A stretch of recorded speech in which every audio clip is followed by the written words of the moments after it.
NTC anime, जिसको लोग backbone of Indian anime community कहते हैं। फॉर मजे मजे।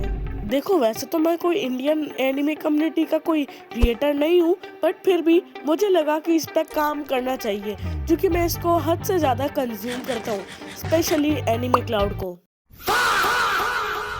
तो आज मैं एनटीसी एनिमे की 3 गलतियां बताऊंगा जिसने उसके करियर को बर्बाद कर दिया।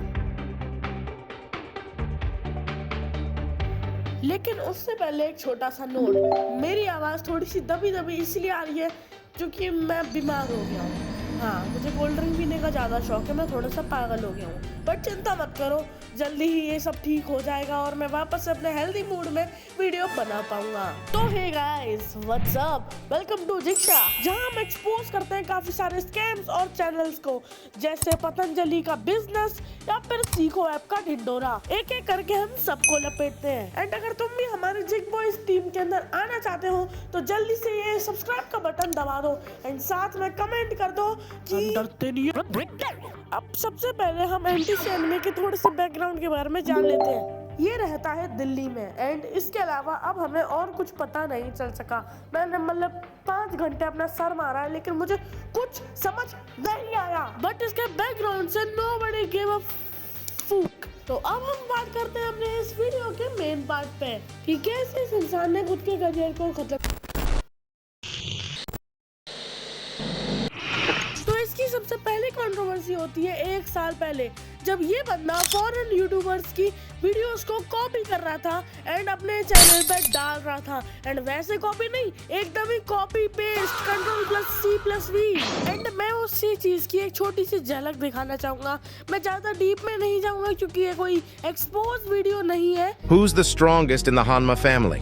I've come across many comments that believe that Yuichiro Hanma is the strongest. If you think that, then you're mistaken. Many people go off one feat that Yuichiro Hanma did, which was defeating the United States of America. We know that they bombed Yuichiro Hanma. हानमा family में सबसे ज्यादा strongest बंदा कौन है? बहुत सारे लोग यही अज्यूम करते हैं कि यूइचिरो हानमा सबसे स्ट्रॉन्गेस्ट है, और अगर तुम भी यही सोचते हो तो भाई तुम गलत हो। ज्यादातर लोग बोलते हैं यूइचिरो हानमा ने यूनाइटेड स्टेट्स को डिफीट कर दिया था। हमें पता है यूनाइटेड स्टेट्स ने बॉम्ब फेंक के मारे थे यूइचिरो पे। तुमने खुद देखा, same clip, same photos and same script. And अब इतने क्लूज के बाद हमें पता चल गया था कि ये बंदा एकदम कॉपी कैट इनटू 100 है।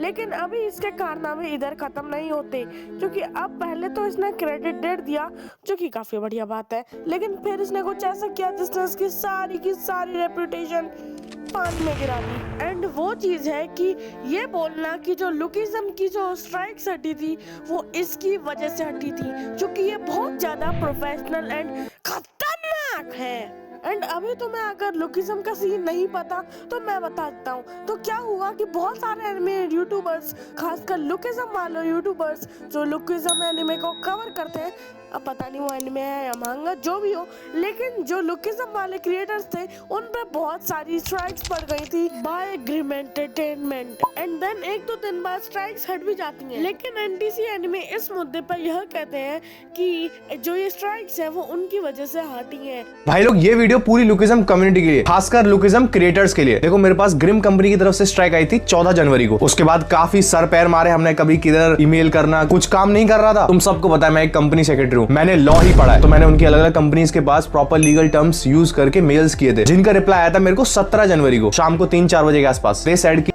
ऐसे तो मैं भी बोल सकता हूँ कि ये जो ईमेल है वो इलॉन मस्क का है कि हम एक मीटिंग अरेंज कर रहे हैं, तुम्हारे जितने भी पॉइंट्स हैं तुम वहां पे रखना अपने। अब उसमें मैंने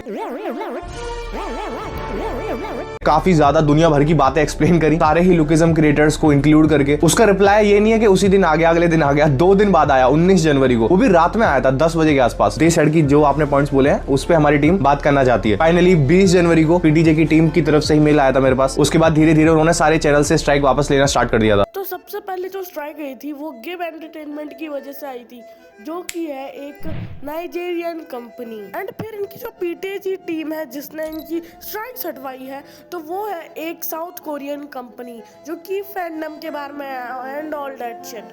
मतलब इस भाई के साउथ कोरिया तक कनेक्शन है। वाओ भाई वाओ।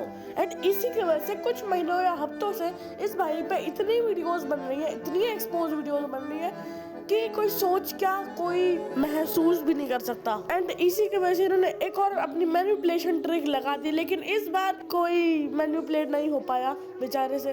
बट कोई बात नहीं, ये बाद में और ज्यादा ट्राई करते ही रहेगा। एंड वो मैनिपुलेशन ट्रिक है कि इसने बोला कि इसका चैनल डिलीट हो गया है। सब्सक्राइब करो, जाओ यहाँ से। किसी से कह रहा हूँ मैं कुछ मैनिपुलेट कर रहा हूँ manipulate. My channel got deleted के 322 पे यही चीज बोली गई कि ये बंदा ये खुद बोल रहा है कि इसने सबको मैनिपुलेट कर रखा है। वीडियो बना रहा हूँ, वीडियो अच्छी लग रही है, देखो। कंटेंट क्रिएटर हूँ मैं, सिर्फ कंटेंट डाल रहा हूँ, कंटेंट ठीक लग रहा है उसे देख लो। दुनिया भर की कहानी भाई, पागल हो गए हैं लोग। मैं इंसान तो हूँ नहीं, जो बकवास करनी है करो। जितनी तुम गालियां दे रहे हो ना जिस लेवल पे, बहुत सारी चीजों के लिए इलेक्शन होता है। नाउ ये स्क्रीन रिकॉर्डिंग देखो बाय एनिमे अड्डा योगेश। मैं उसके डिस्कॉर्ड चैनल पे गया जिधर उसके सारे वीडियो का लिंक है, जिस पर क्लिक करके अगर आप उसके यूट्यूब चैनल पे जाते हो, उधर साफ साफ लिखा है अपलोडर ने खुद के चैनल को क्लोज कर दिया है। एंड ऊपर से ये वाला स्क्रीनशॉट और वायरल हुआ। एंड ऐसे ही एनटीसी एनिमे ने खुद का करियर बर्बाद कर दिया है। तो हाँ, आज के लिए इतना ही। एंड वीडियो आने में इतना लेट पता भी है क्यों हुआ, क्योंकि मेरे घर पे शादी भी होगी और मेरा एग्जाम भी चल रहे थे और मेरे को जुकाम भी हो गया था, तो इसकी वजह से वीडियो बहुत लेट आई। तो चिंता मत करो, आगे ऐसा वापस नहीं होगा।